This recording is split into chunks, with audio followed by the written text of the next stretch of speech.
दोस्तों मैं चंदन गुप्ता आपके अपने YouTube चैनल इंग्लिश वाला में आप सभी का स्वागत है। दोस्तों इस क्लास में हम लोग 2024 की परीक्षा में इंटर के एग्जाम के लिए जो हिंदी का पेपर होता है उसके लिए ये वीडियो बड़ा इंपॉर्टेंट है। ये 3 से 4 मिनट का वीडियो जो है परीक्षा में आपको 3 या 4 नंबर दिला कर जाएगा। तो आइए इस वीडियो में देखते हैं कि हम लोग हिंदी में व्यंजन वर्ण जो है कितने प्रकार का होता है और उसमें कैसे कैसे सवाल परीक्षा में पूछते हैं, इस वीडियो में हम लोग ये जानेंगे। जैसे कि ये जितने भी क्वेश्चन आपको दिए गए हैं ये सभी प्रीवियस ईयर 2022 और 23 के परीक्षा में, ये 2022 या 2023 के परीक्षा में ये सवाल पूछे गए हैं। 2023 की परीक्षा में जो है कि हिंदी का केवल ये व्यंजन वर्ण से लगभग 4 सवाल आया था। आप प्रीवियस ईयर के क्वेश्चन को देखिएगा, आपको जानकारी हो जाएगा।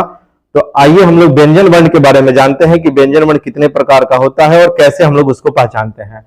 सबसे पहले तो आपको यह ध्यान रखना पड़ेगा कि कुल वर्णों की संख्या जो है कि 46 होती है। कुल वर्णों की संख्या जो है कि 46 होती है।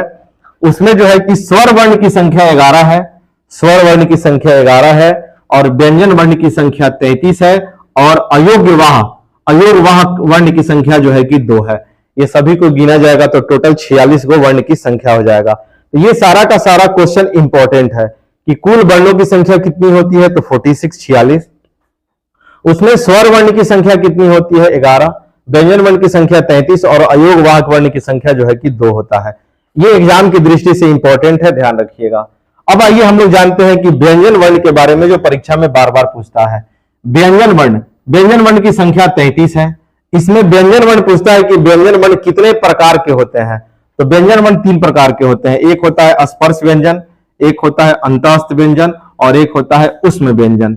स्पर्श व्यंजन में ये सब क वर्ग, क का जितना भी है, क ख ग घ अंग, च का च छ ज झ य, ट का ट ठ ड ढ र, त का त थ द ध न और प का प फ ब म, ये सभी के सभी जो है कि स्पर्श व्यंजन में आते हैं। एक बार परीक्षा में सवाल ये पूछा हुआ था कि क वर्ग, च वर्ग, ट वर्ग, त वर्ग, प वर्ग किस वर्ण के अंतर्गत आते हैं, तो इसका आंसर हो जाएगा स्पर्श व्यंजन। इसका आंसर क्या हो जाएगा, स्पर्श व्यंजन के अंतर्गत आते हैं। एक बार ये परीक्षा में पूछा है कि य र ल व ये किस व्यंजन के आते हैं अंतर्गत में, तो य र ल व ये किस व्यंजन में आएंगे, तो अंतःस्थ में आएंगे। ठीक है, तो ये परीक्षा में जो है कि ऑब्जेक्टिव सवाल में पूछता है। ठीक है, आइए हम लोग पहचानते हैं कि कैसे एग्जाम में इसको लिखा जाएगा। क वर्ग का जितना भी है, जैसे सवाल पूछेगा क का उच्चारण स्थान, ये जितना भी लिखा है ना, ये इसका उच्चारण स्थान पूछता है। उच्चारण स्थान, जैसे कि क पूछेगा, क का उच्चारण स्थान क्या है, 4 ऑप्शन देगा, कंठ है, तालु है, मुर्दा है, ओष्ठ है। तो आपको यह ध्यान रखना है कि क वर्ग जितना भी होता है ना, क ख ग घ अंग, आप एक बार उसको बोल करके देखिएगा। इसको बोलने पर इसका आवाज जो है कंठ से आता है, डायरेक्ट कंठ से आता है। तो इसका जो आंसर हो जाएगा कंठ। क का जितना भी आएगा, पूछा कि ख का उच्चारण स्थान, तो कंठ, क ख ग जितना है सब कंठ में आ जाएगा। च को देखिए, इसको एक बार आप बोल के देखिएगा तो ज्यादा बेहतर होगा।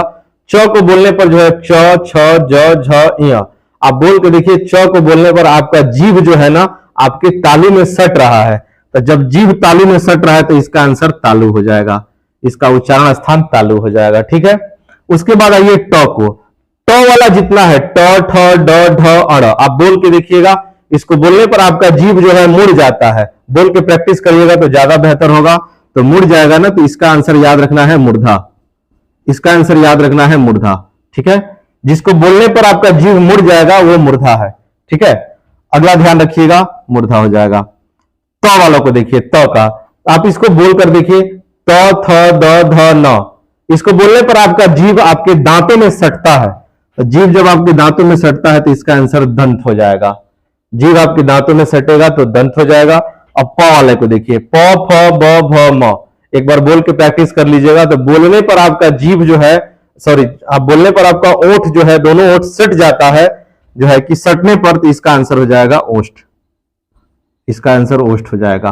ठीक है, तो इस तरह से ये सवाल पूछता है। और पूछा भी है ज का उच्चारण स्थान, च छ ज झ, आप देखिए ज का बोलने पर च छ ज, बोलने पर आपका जीभ आपके तालू में सट रहा है तो इसका आंसर तालु हो जाएगा। क ख ग घ घ, इसका आंसर कंठ हो जाएगा। ठीक है, बाकी का आंसर हो गया। म का उच्चारण स्थान, प फ ब भ म, ओठ सट जा रहा है ना, तो इसका आंसर ओष्ठ हो जाएगा। ठीक है, तो इस तरह से आप ये सभी प्रीवियस ईयर का सवाल है। सवाल पूछा है कि यारों कौन से व्यंजन में है, तो अंतःस्थ में है। और उष्म व्यंजन किसको कहते हैं, तो तीनों स इसमें है और ह है। तीनों स और ह जो है कि ये उष्म व्यंजन के अंतर्गत आते हैं। तो केवल इतने अगर आपके पास जानकारी है, इतना नॉलेज है, तो लगभग परीक्षा में आप देखिएगा 3 से 4 सवाल, 3 से 4 सवाल आप परीक्षा में बना सकते हैं। और 2023 के एग्जाम में देखिएगा लगभग 4 सवाल केवल इतना ही से पूछा है। तो ये कैसा लगा वीडियो आप कमेंट में जरूर बताइएगा। अच्छा लगे तो लाइक और अपने दोस्तों में शेयर करिएगा। और आपको डेली जो है व्याकरण का कुछ ना कुछ छोटा सा वीडियो आएगा जो आपको परीक्षा में अच्छा से अच्छा नंबर दिलाएगा। और आप जो है 2024 बोर्ड की एग्जाम की तैयारी करते हैं तो ये चैनल आपके लिए इंपॉर्टेंट है। इसमें आप इंग्लिश और हिंदी और इसके साथ साथ आर्ट्स विषय के जितने भी जो है आपके बुक्स हैं, जितने भी आपके टॉप चैप्टर्स, जितने भी सब्जेक्ट है, वो सभी सब्जेक्ट की तैयारी आपको इस चैनल पे कराई जाएगी। थैंक यू दोस्तों, जय हिंद।